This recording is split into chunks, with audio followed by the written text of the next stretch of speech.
folks, I apologize for the wonderful view outside. Thanks to the fog and thanks to this November, you can't see anything today. I could, again, get away with trying to go over here, turn off the cab lights and everything, but, that's just ridiculous. You can't see jack of anything. You can't even see out the door, so we're not going to do that. We're just going to run with the cab lights if I can ever find that fuse cabinet. Hello, everybody. Welcome back to Train Sim World, where we're about to complete the 4v3, a Dagenham Dock Didcot Yard Intermodal. We've only got officially 10 more missions. There's only 2 left of these freight mission, this one here and this one there. Everything else will be a networker turbo or an HST, but in the meantime, let's get to Dagenham Docks. Alrighty, we're going to be driving a Class 66, of course, and we're going to be hauling 20 FKA container wagon. What is an FKA wagon? Let's find out. We're going from Action Mainline to Reading, so let's go ahead and look outside. We're driving intermodals, of course. We're not driving those wonderful box cars. I want to drive these ones. What do I need to do to drive these particular ones? They're not in the journey mode for whatever reason. Let's get back in our loco. It is super dark as I was looking at earlier, so let's go ahead and turn on our cab light. Cab lights are up here. Death lights are already on for some mysterious reason. The intermittent lights are lit up, as you can see there. We don't need tail light. Because it is 3, almost 4 o'clock here, we're going to go for daytime headlight mode. It's already set for us. Yay. It doesn't look like any rain, so we're not going to worry about the demitter. From there, all we need to do is set the reverser to forward. Our throttle needs to move up, but before we could do that, we need to release our automatic brake. And again, with the Class 66s, you need to hold these down for this to finally go all the way up to 5.1. And once it finally does, the brakes should automatically default and just release the rest of the way. We do want to make sure the parking brakes are not just accidentally set on like this, but we just want to make sure it's turned off. It says we're going to West Drayton Platform 3. I'm sure we're going to Maidenhead Platform 3 and Reading. Yes, we've done this mission once before. All of these isolation switches are already on, so we don't have to worry about those. The hot plate, because I've got some wonderful tea here next to me, I might as well just put it on medium because I don't see us, driving for quite a while. Behind us in the fuse cabinet, we have 2 things to turn on. The DSD isolate switch. Again, the DSD, for folks who want to remember this, DSD is for this pedal right here. Also, we need to turn on the 24-volt supply fuse. That is going to turn on our AWS, which normally we press Q for, but the AWS button is, where is that button? I don't actually know because I don't actually see it here. Where's my AWS? In case you're wondering, for the Class 66 in particular, the AWS is this little bell-shaped thing. If I haven't mentioned this at all, it's good to know. Also, if you need to, you can always turn on the warning light just so people, know that you might be heading out for some reason. If you ever have any trouble, do use your warning lights, but they will only flash for a certain amount of time and resume normal lighting mode, as you can see there. With that said, let's contact the signaler. Of course, we can proceed to single with indicate. Let's go ahead and go. Throttle 3 should be enough to get this train on a roll. Getting out of Action Yard, we're going to be going we should really be going 15 miles an hour, but that's okay. We'll take the 30. I can deal with 30. Now, if you ever do this and you overdo your throttle, kind of like what I'm doing there, you could run into wheel slip issues, but if you're really careful, you could probably push that border just enough to kind of get your train up to speed. There will be a certain amount of speed where this throttle here, the amperes, go too far up and you will eventually cause the wheel slip issue, and that's not something you want to do. With that said, we had a double yellow. This is where the cause of our AWS I just had a minute ago. That's probably not on video, just because it took a little bit to get rolling out of here. Once we're finally out of Action Yard, I'm going to end up talking about electrification. You'll see why in just a moment. And our first speed limit sign, of course, is going to be that 60-mile-an-hour zone we're passing right now. Actually, that's not true. We're going to be going 70. We need to remember this time our train only goes 75 miles per hour. I pushed it to 80 last time, and that was just kind of dumb. Let's go ahead and check the back of our train. The back of our train is still in the station, so we have a little ways to go. We have a couple yellow lights. Whether we have some network or turbos in front of us, we're going to find out. All I know, I'm probably going to be pressing Q a whole bunch, but once this back end finally gets out of the yard, we can finally get underway and get ourselves moving to at least 60 miles an hour. And from there, 70, 75, that will come later as we go along. Whether we have to rotate tracks, we will find out shortly. In the meantime, let us head to West Drayton and let's get on to our topic at hand. Actually, before we even get to that topic, I do have to appreciate you guys for bearing with me because I had some interesting issues over the last couple of weeks here. So, wow, that ampere just dropped like super quick. So my poor kitten passed away, unfortunately for me, and I've had a rough couple weeks with that. So I took the time. I was like, I'm probably not going to edit this video anytime soon. I was just lack of motivation, demotivated completely. And I was just like, it's not happening. So I was just like, let's just take the break and we'll do that. And I apparently even missed the shorts. I didn't intend to miss the shorts. I was actually going to post the shorts, but it turned out I missed that as well. So I was just like, fine, we'll just skip everything. I did get to enjoy the last couple of weeks with the cat, at least in terms of, her last days outside, her last days in the house with us, and just trying to spend a little time with her. But I'm really, really, sad about the fact that she had to go. But, she went at a good age. We had her for at least 15 years, first off. So keep that in mind, those 15 years of us having her. She actually showed up at our original house that we had, and she just walked up and decided to live with us, and that was the end of that. Basically, there was no coasting her with food or nothing. She just showed up and just decided to be there. She wasn't a kitten when she showed up either, so my guess is she might have been anywhere between 2 to 5 years older than the 15 years. So, you're talking at least 18 is when she passed, maybe 20 at the most.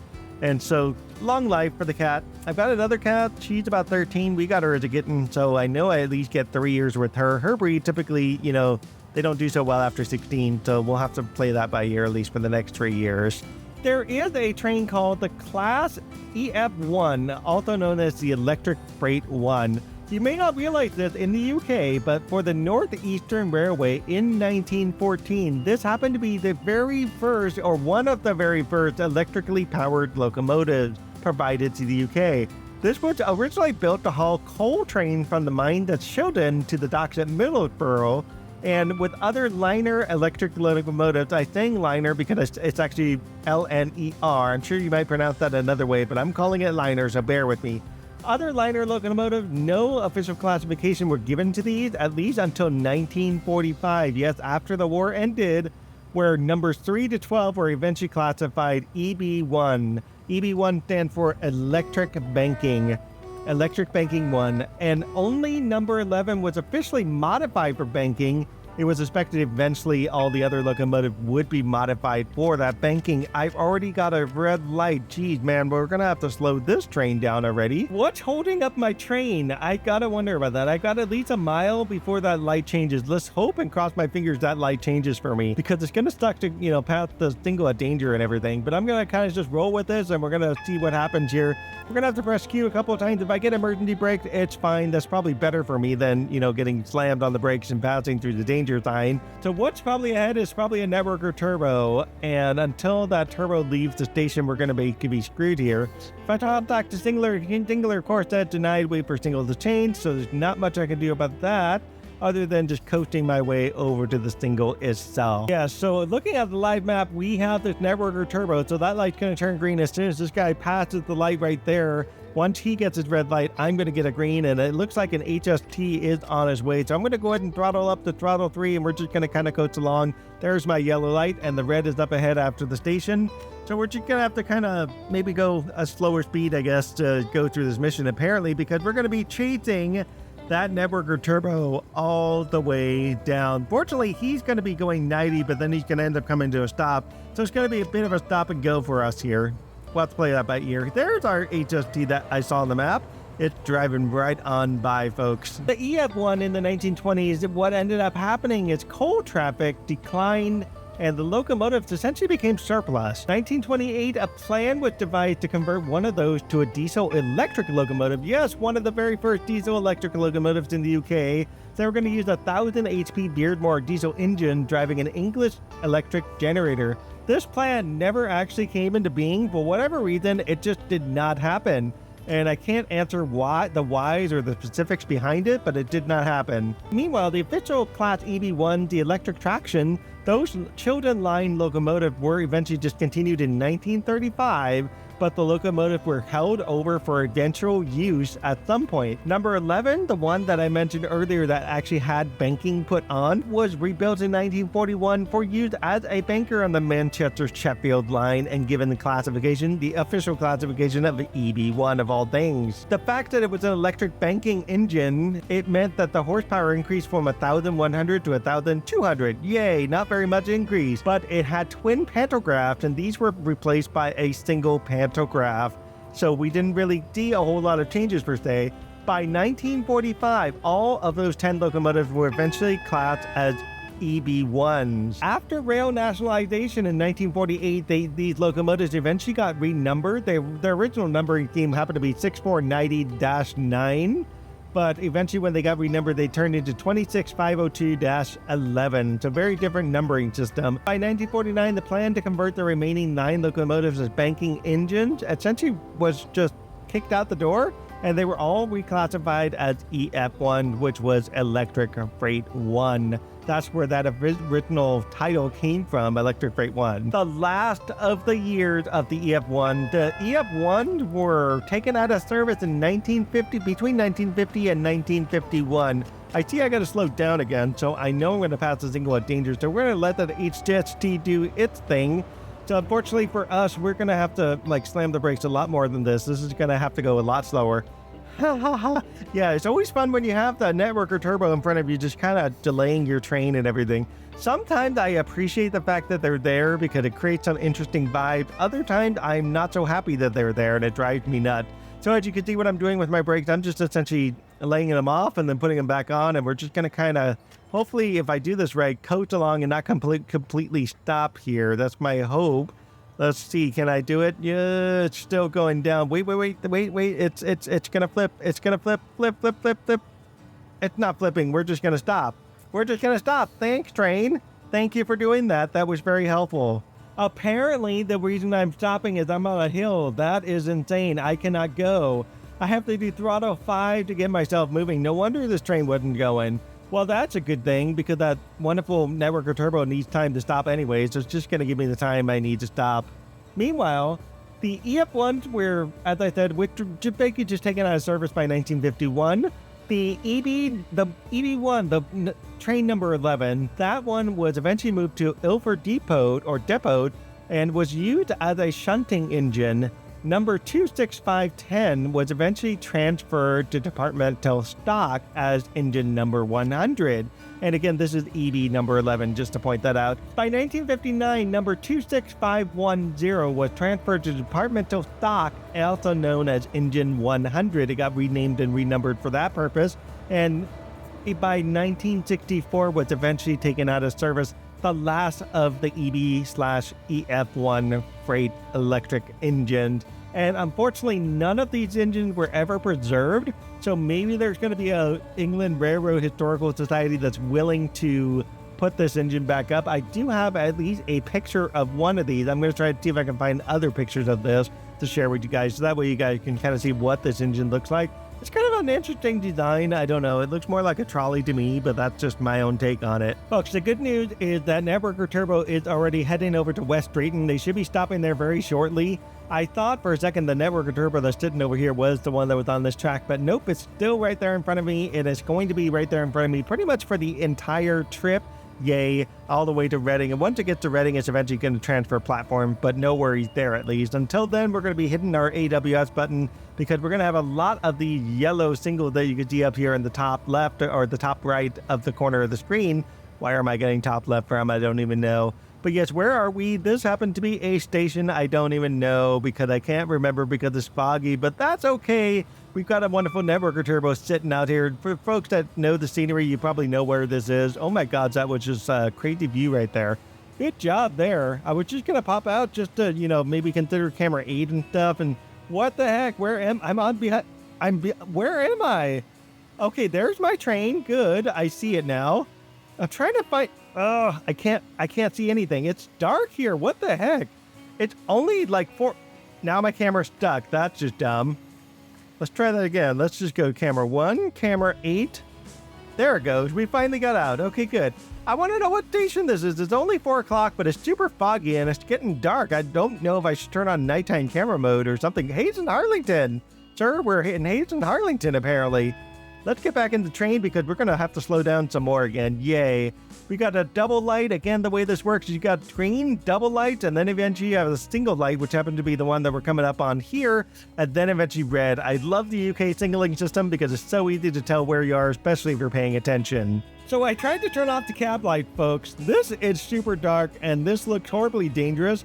Even though the view outside the window is so much clearer, you guys can see everything, I don't think this is wise to drive my train like this.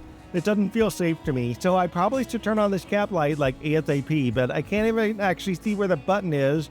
There it is. Okay, good. Wow. I couldn't see where the button is. That was just dangerous. But yeah, we got to stop coming up in 800 yards again because that Networker Turbo is currently hanging out in West Drayton Platform 3. Thanks, Networker Turbo, for doing that. Let's go ahead and release my brakes, and from there, I think we can just coast along and just kind of get ourselves there. One of the reasons I was getting into electric trains a minute ago is because they're trying to release electric rail cargo routes. One of them happened to be between Birmingham and Glasgow. That one was launched in 2023. One of the reasons they're trying to do these electric trains is because they're trying to get a cargo train that can move at least 100 miles per hour.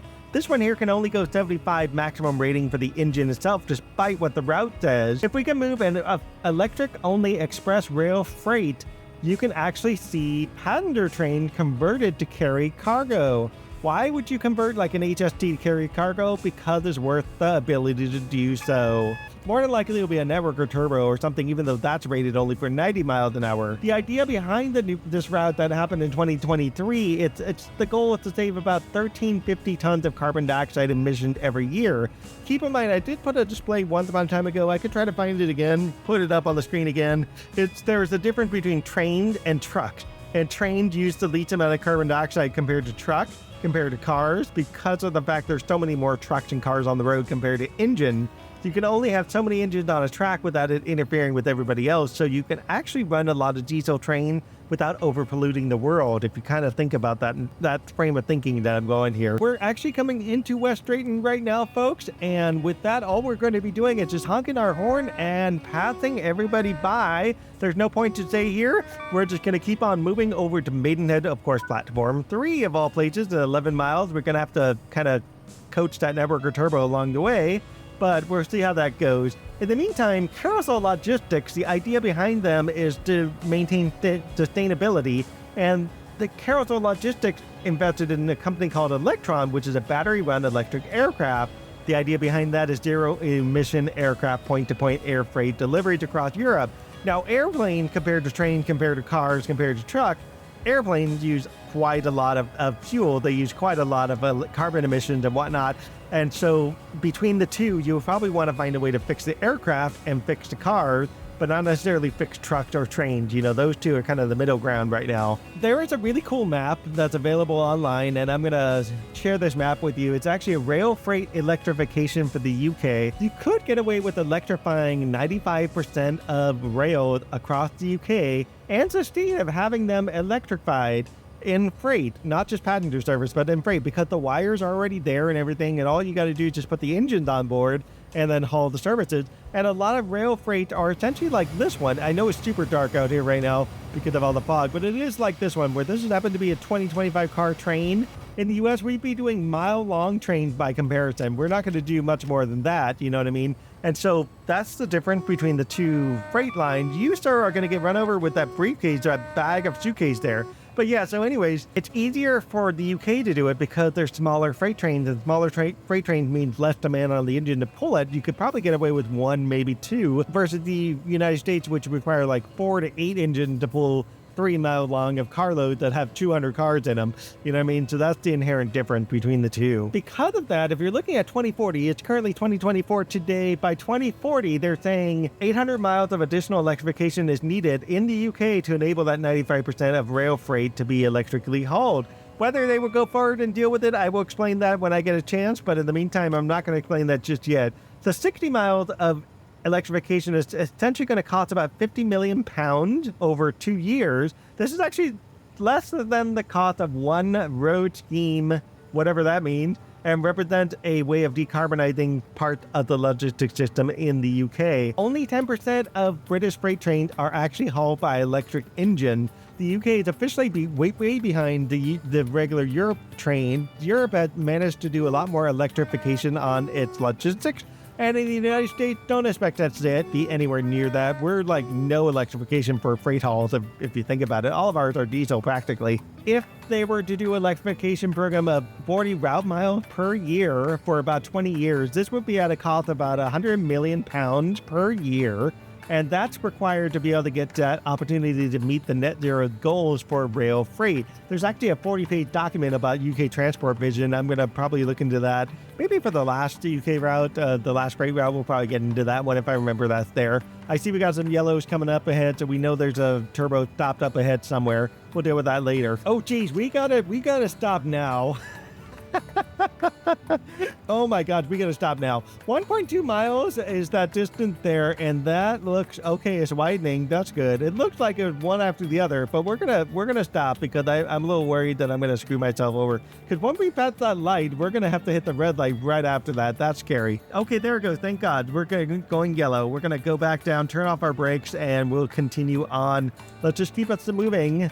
Moving forward, throttle 5 is good enough. We're not going to go much faster than maybe throttle 7. Throttle 7's perfect. I forgot to tell you this, guys. The AP score for this mission is 8,100 AP. I've already got 4,040, so that's actually not too bad. We're about at the halfway point for our AP score. Maybe by the time we get to Maidenhead, we'll be at the 8,100. Don't know why I didn't round this up to 10,000, but you know, it is what it is for the score. Don't complain, don't jinx the system. If it's easier this way, go with the easier way because it's more fun. They did some research around electrification, and they found 3 priority areas for the strategy for electrification. First off, keep in mind the electrification requires key cross-country routes from Felixstowe to the Midlands and the North, trying to avoid London. That's the idea, and the idea is providing a direct link between the West Coast Main Line and also connecting it with Scotland and also with the line from Peterborough. The second piece of that would electrify the link from Britain's 3rd largest container port. This happened to be located at Southampton, and this would mean involving electrification from Basingstoke to Reading to Didcot to East West Rail and so on. Eventually, there will be another stage of electrification. Sirs, you got to get off that line. You got to get off that line because I'm trying to press Q here, folks. There's too many of these things. The second stage of that line is involving Southampton to Basingstoke via Andover. And once that happens, then you will have the ability to remove the diesel engines on the A34, A43, and M40 by essentially electric engines, zero carbonized unit, whatever you want to call them. The last phase of the electrification strategy involved routes from quarries and cement works in the Peak District and the Mendips. This will bring hauling of electric engines of millions of tons per year of heavy construction material to Manchester, Leeds, Birmingham, and Southeast. Of course, with them needing to reconstruct every last railroad in here every single year, they're going to need that heavy equipment on the rail as quick as possible. They might as well just make mobile cementing happen. Then they won't have to worry about any of that. They could just haul it direct to the location they need to put it, right? I know they do other things with buildings and whatnot, but this would actually cause things like the A6 road, the A38 roads, and so on would be relieved of diesel HGVs, whatever HGVs are. I get it now, folks. The HGVs are actually those trucks. The idea behind it is the last stage I mentioned, the A34, A44E, and M40, that would just pull a bunch of trucks off the road, while the A36, A303, M3, and M4, and the A6 and A38, those were also all pull trucks off the road. Well, good thing I didn't speed up too much here because we got that red light up ahead, and they maybe are, they're not at Maidenhead, they're like whatever station that's before Maidenhead. But yeah, we gotta probably just tap the brakes a little bit, and that should be enough to slow me down, maybe? Nah, let's just tap it a little bit more. Once we pass this light, we'll kind of see what's going on. It says 0.7 miles. I think we can just kind of manage this at 1.3 brake pressure.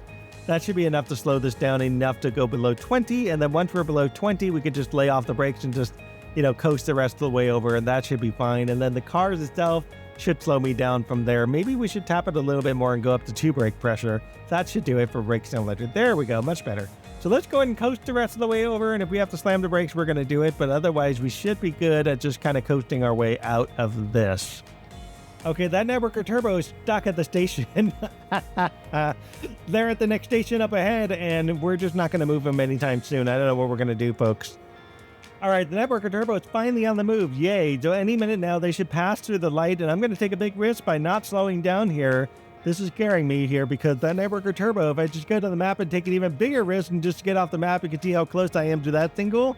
And you can see how close they are to their single. So they should be passing through any second, and I should be able to get away with speeding up a little bit.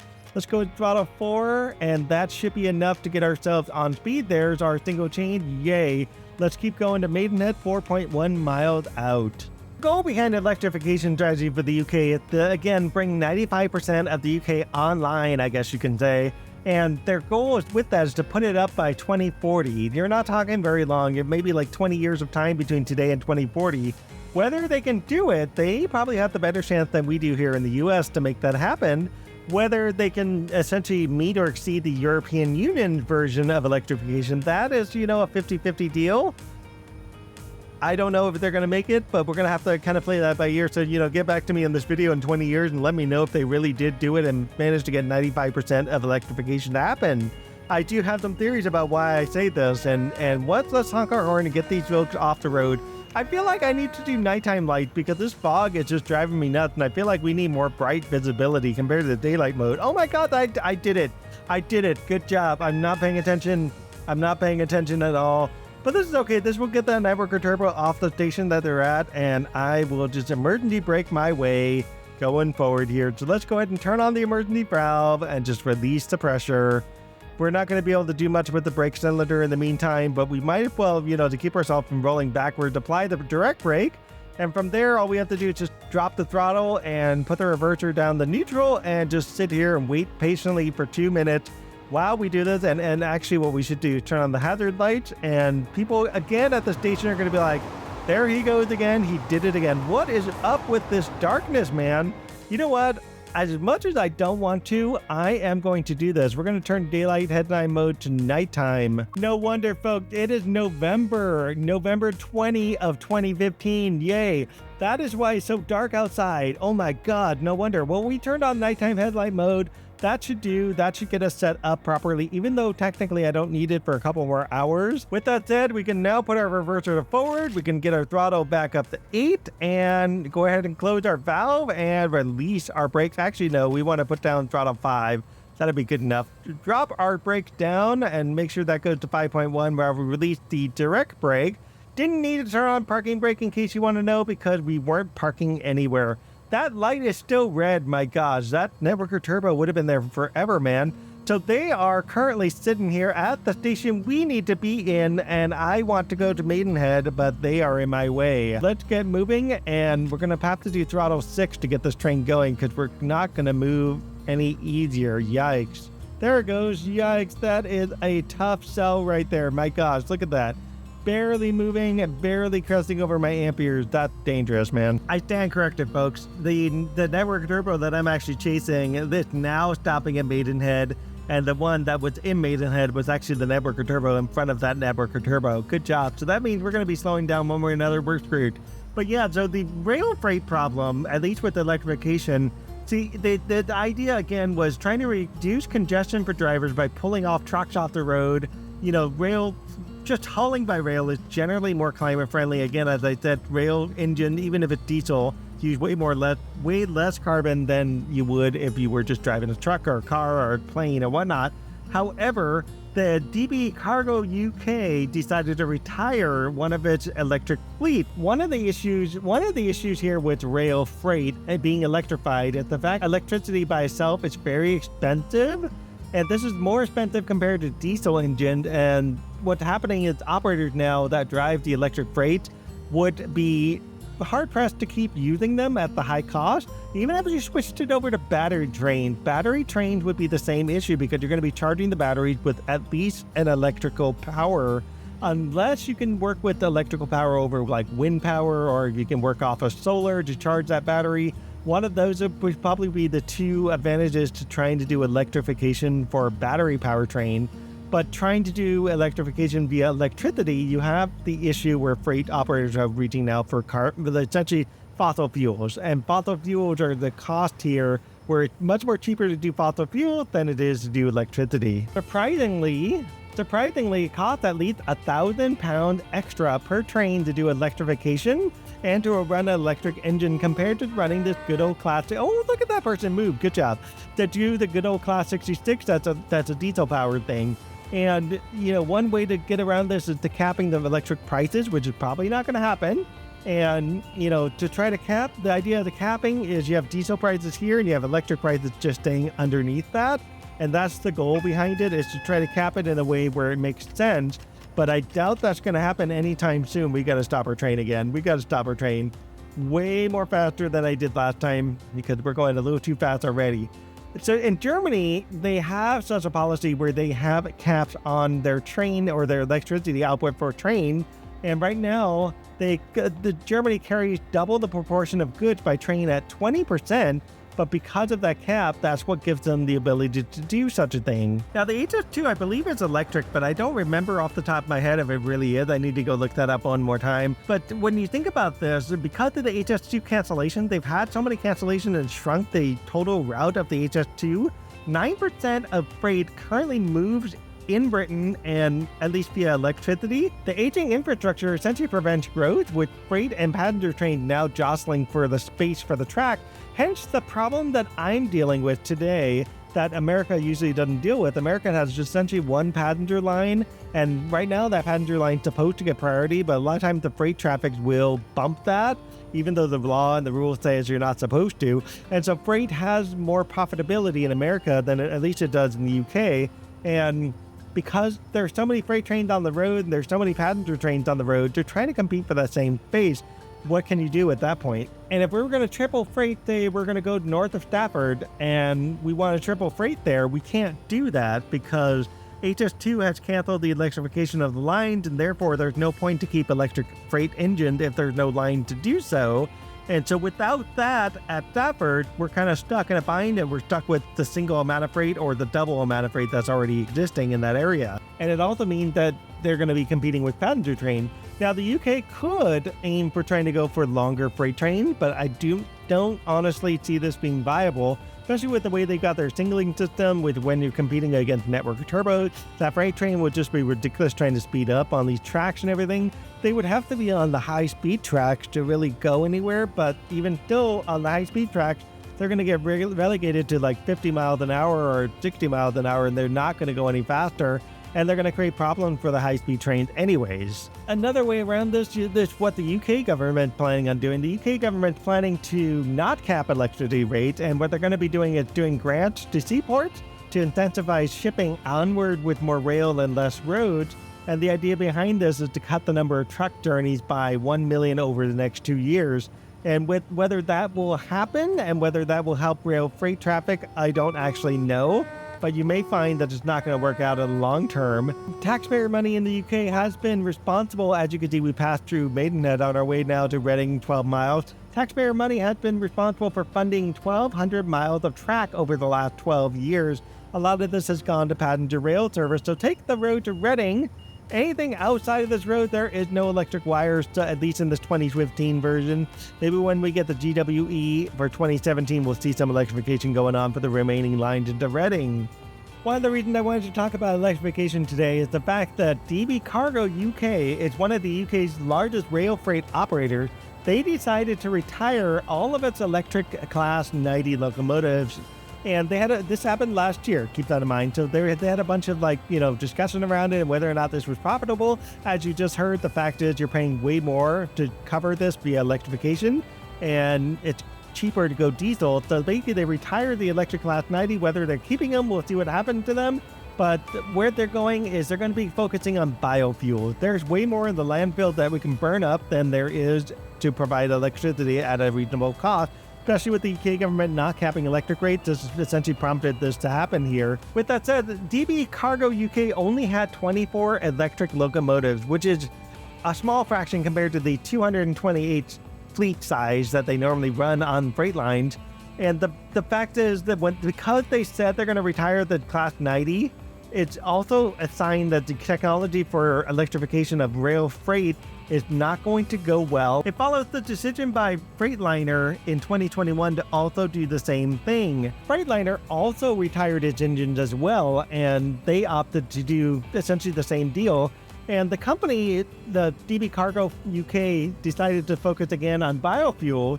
And the idea is looking at hydro-treated vegetable oil to fuel a Class 67, 66, and 60 locomotives. All of these use diesel, and what they're looking at doing is basically phasing diesel out and replacing it with biofuel, which is going to be a little bit more sustainable. Not by much, but a little bit more. They did do a test of this fuel to see if this thing would work, and they partnered up with Network Rail at the end of 2020. They had DB Cargo UK Class 66 fleet transport a consignment of long-welded steel track from Scunthorpe to Eastleigh. The fact that this was successful showed that the potential for biofuel is there on the table, and whether they will go with it, we'll have to see how that plays out over the long haul. Now, interestingly, it's now 2024, keep that in mind. By 2024, Freightliner decided to recommit to the Class 90, and they actually added 2 more Class 90s, and who did they buy them from? DB Cargo UK. They bought 2 of them from there. So the Class 90s were originally built in 1980, and what I might do also is come back to this and, talk about the Class 90, but for now I'm not going to worry about it because we're 6.5 miles out from Reading, and we're going to be stopping pretty soon, so we're going to be paying attention up ahead because you can see we got a 40 zone, so we're just going to kind of coast along and drop our speed until we get there. Freightliner basically said they love their Class 90s, and they felt like it was a good thing by increasing the number of Class 90s. And Freightliner has officially 25 examples of former express passenger units that are currently hauling freight. Even though Freightliner had issues with the high cost of energy, Freightliner has essentially decided to pursue and continue going with electrified freight, and they're going to still be repurposing those Class 90s. And what they did different is they reworked them, tweaked their things, and essentially made them lower top speed but geared for higher tractive effort, which essentially allows for a hauling of these freight engines without necessarily compromising so much of a lot of the other stuff related to power and whatnot. We're about 5 miles out from Reading at this point. We've got a 40-mile-an-hour zone that we're slowly creeping up on at 47 miles an hour, I guess you could say. And as you can see, our speed is dropping up ahead, so it is going to be time to just bump the brakes on just a touch just to get ourselves under 40. So with that said about Freightliner is actually going to be considering a trial of the Class 93 trial mode locomotives that are provided by Stadler. You can already see we're going to be heading over to the left there. So these net Class 93, they ordered 10 of them. The engine drive about 110 miles an hour, and they have overhead electric capability. They have a Caterpillar C32 diesel engine and 2 lithium titanate oxide traction battery pack. All of this is to supplement the engine itself and enable last-mile emission-free shunting operation. So far, of all of these for Freightliner, only one officially has been delivered to the UK. And the idea behind this is Freightliner just taking the one for now and exploring the options and seeing whether or not it truly is viable as an engine to use, or if it's not something that they want to work with. You know what I mean? And so Freightliner, the only non-diesel engine that they have are those Class 90 locomotives. And of course, DB Cargo took those engines and decided to take them out of commission.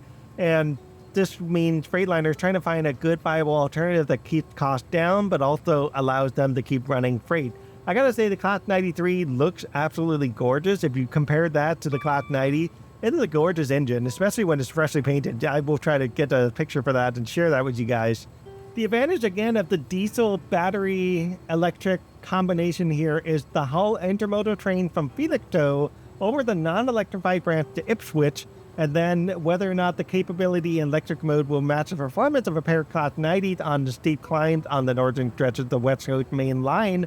We'll have to see if that's true or not, but the idea is they would do electric where they can do electric, switch over to battery if the distance are short enough, and then switch over to diesel where they need to. And that tri-mode engine will be essentially probably the better way to go from a sustainability point of view. Not completely eliminating diesel, but also not completely, running up costs on electricity. With that said, we're coming into Reading Station at about 3.2 miles. What we're going to do, because as we know, the drive-in tends to be a little bit on the slow side, so we're going to go ahead and actually I'm going to throttle up to throttle 8 on purpose here, just to get a speed up there, and then we're going to go ahead and throttle back down and start hit some brakes here. Folks, I apologize for the wonderful view outside. Thanks to the fog and thanks to this November, you can't see anything today. I could, again, get away with trying to go over here, turn off the cab lights and everything, but, that's just ridiculous. You can't see jack of anything. You can't even see out the door, so we're not going to do that. We're just going to run with the cab lights if I can ever find that fuse cabinet. Wow, the fuse cabinet is open. Let's turn on the light. Did I really leave it open? Oh my God, I left that open the whole time. My goodness, nobody told me that it was still closed. I pressed L for the light just to save me trouble because I don't think I would have been able to go from here to here anytime soon. Yeah, so if you're enjoying this trip today, definitely like and subscribe. Leave me comments. We've hit 8,360 AP, so we've officially passed the platinum medal. We are on a roll to wrap up this mission. I believe the next one, it's an HST mission, followed by some networker turbos, followed by that last intermodal, I believe it is. And then from there, we're done with the Class 66s. And then it's just wrapping up the last of either the Class 166 or the Class HST. Folks, if you've been enjoying this, definitely do give me a like and subscribe and leave me comments. I'm definitely looking forward to seeing you guys join the bandwagon of driving on these trains and just taking a ride with me. What I've been enjoying about this, originally I was going to do this whole thing based on setting up the engine, but then I realized there's actually kind of some fun just driving the trains. And I really do feel like when I'm driving this, it feels like I'm an engineer in the train, essentially rolling along and just having a conversation with the folks on the screen, right? I've got a little television screen right over here where the phone is, right? Or even on the phone itself, just having a conversation as I roll through my railroad trip. And that's what it feels like to me, even though I probably should be paying way more attention and knowing that there's a 30-mile-an-hour zone, slamming my brakes and all that, focused on my journey. But it just seemed more fun to just have a little conversation, tell some history about the route, tell some history about the engine, talk about some new discoveries and future plans, things like that. And that's what I've been enjoying Train Sim World for, and it just gives me a little joy to do that, plus the extra challenge of trying to drive a train while talking. With that said, we're coming into Reading Station, 0.9 miles, and we'll be coming up to a stop. I believe we're going to be stopping at Reading and then continuing forward from that point. All right, final stop is already ahead of us at 888 miles or 88 yards, whatever. It's just weird that the speed limit sign just disappeared. Like all of a sudden they were all there and then now they're all gone and all of a sudden it's just a complete stop. So we're going to just add some extra brake, get ourselves under 20 here because that would be a good place to be. I don't think we're switching tracks or anything like that. We should just be going straight up into that spot there. 15 miles an hour is a good spot to be. So let's go ahead and release the brakes and just kind of coast us the rest of the way over at 15. So it looks like the station itself is having a lot of shadow problems today. Because, the station is so freaking dark, man. You can't see anything. I mean, you can see these folks, but as soon as they walk in the shadow, they become almost like shadow people. Like this guy there, my goodness. Just only his head and arms, my gosh. But yeah, so our final stop here is going to be stopping like inches away from that stop. And you can't actually see the stop in the ground. So this is a scary stop to be at. So let's get back inside my engine and just take it nice and easy, nice and slow. And make sure we get stopped safely and successfully on our final journey here. 260 yards, and again, what we're going to be doing going forward is I've actually got some interesting tidbits here. I did pick up finally Train Sim World 1, the original game. Why? So I can finally play the CXX GP40. Yay! So I'm going to eventually do a mission or two with that. I don't think there's any journey missions in that, but we'll just do like maybe 1 or 2 timetables out of that, and then we'll switch over after that. Eventually, I'll be doing Rapid Transit. I plan to run that original game way back in the day. I'm super curious how to do LDB and PDB and that whole fun stuff. I hear it's super hard. Oh my God, I should stop. Okay, there we go. Putting throttle. I don't know why I wanted to put more throttle. That was just dangerous, man. Yeah, we got to go under 5 here. Under 5. Thank you. That's good. Perfect. Okay, good. More throttle. I don't want to stop completely, because this is too far to stop right now. But yeah, so eventually after Rapid Transit, then we're going to be getting into some other stuff. I did get the Neck New York route. I want to give that a spin at some point. And I also want to give the Amtrak Switcher a spin. Out of all these routes, the Amtrak Switcher is the one I really want to drive out of the bunch. That's the one I think I'm looking the most forward to. With that said, we're stopping at 40 yards out, and we got to make this stop 28:40. So we have about 10 yards to work with, and we can finally cut into the final score. So let us slowly ambulate forward to a final stop in 15 yards. I'm super scared to go any faster because you can already see the little icon on the ground. So let's go ahead and put the brakes on. This is probably good enough to stop my train. With that said, we probably should apply the parking brake, but it's not going to let me apply the parking brake because the mission is over. And with that said, we should have our platinum medal. We do. Excellent. And as usual, like, subscribe, leave me a comment, and we will catch you in the next HST route, I believe it is, or network or turbo route. One of the two. We're going to be doing a bunch of those soon. All right, folks, stay tuned. Bye. Yeah, my day didn't end there. No. So this is literally day after day after day that's happened to me. I also had another horse go down and stay down. Fortunately, this guy is a little bit easier. He's a little bit younger. He's got some neurological issues with his back legs, where his back leg doesn't always talk to him. And so what happens